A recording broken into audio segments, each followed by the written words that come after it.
Sisig o tokwat baboy, hindi mo ba alam sa dalawa kung alin ang lulutuin mo? Ba't di na lang natin sila pagsamahin? Dahil sa video na ito, magluluto tayo ng tokwat baboy na sisig. Sige chef, asain mo na mabuti yan. Simulan na natin ang pagbabalat at paghihiwa ng bawang at sibuyas na gagamitin natin mamaya sa pagpapakulo ng ating baboy.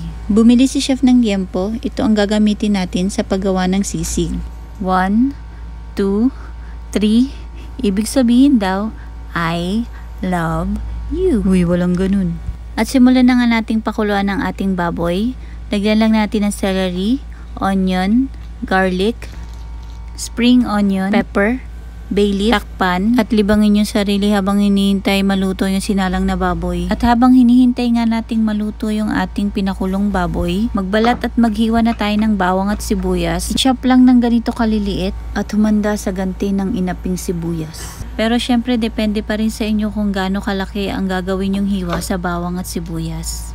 O sibuyas at bawang, kung ano mas magandang pakinggan. At syempre ang magbibigay ng anghang sa ating tokwat baboy na sisig, sili. Pero depende sa inyo kung gaano karaming sili ang ilalagay nyo. Syempre mas marami, mas maanghang. At pagkatapos ay maghiwa at magpiga na tayo ng kalamansi, spring onion at tokwa. At pag malambot na yung liempo na sinalang natin kanina, pwede na natin itong hanguin, set aside. Simulan na natin ang pagluluto ng ating tokwat baboy na sisig.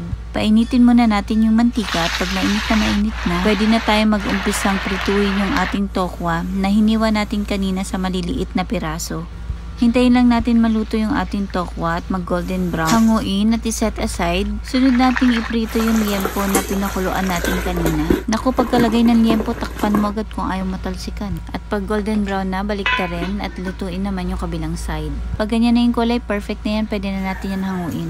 Ito yung part na pinipigilan ko yung sarili kong kumuha sa hinihiwang liempo ni chef. Dapat yung hiwa ng baboy ay parehas sa laki ng hiwa ng tokwa.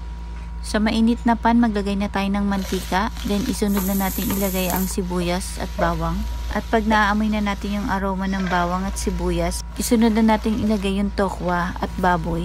Tapos, paliparin natin ng ganito. Hindi, joke lang. Timplahan na natin yung ating tokwa at baboy na sisig. Siyempre, lagyan natin ng siling haba at siling pula. Medyo dinamihan nga pala yan ni chef dahil mahilig kami sa maanghang. Pamintang durog, aji ginisa, liquid seasoning para may dagdag linamnam yung ating tokwat baboy na sisig, calamansi juice, at mayo. Sige, mayonnaise para mas mahaba. Haluin lang natin ng mabuti para mag-combine ang lahat ng mga pampalasang nilagay natin sa ating tokwat baboy na sisig. At syempre hindi makukumpleto kung walang itlog. Naglagay nga pala si chef ng 3 itlog. Kung bakit 3, hindi ko rin alam. At ayan, meron na tayong tokwat baboy na sisig. O, itag mo na yung taong gusto magluto ng tokwat baboy na sisig para sa'yo.